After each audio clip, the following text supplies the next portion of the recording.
तर आज तुमच्यासाठी घेऊन आली आहे झटपट असा गोड गुळाचा शिरा.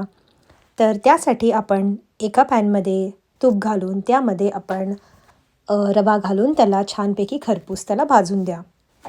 आता ह्यामध्ये मी 4 ते 5 मनुके, अर्धा कप दूध आणि अर्धा कप पाणी घालून ह्याला छानपैकी आपल्याला ढवळून घ्यायचं आहे आणि 2 ते 3 मिनिटं त्याला शिजवायला द्यायचं आहे.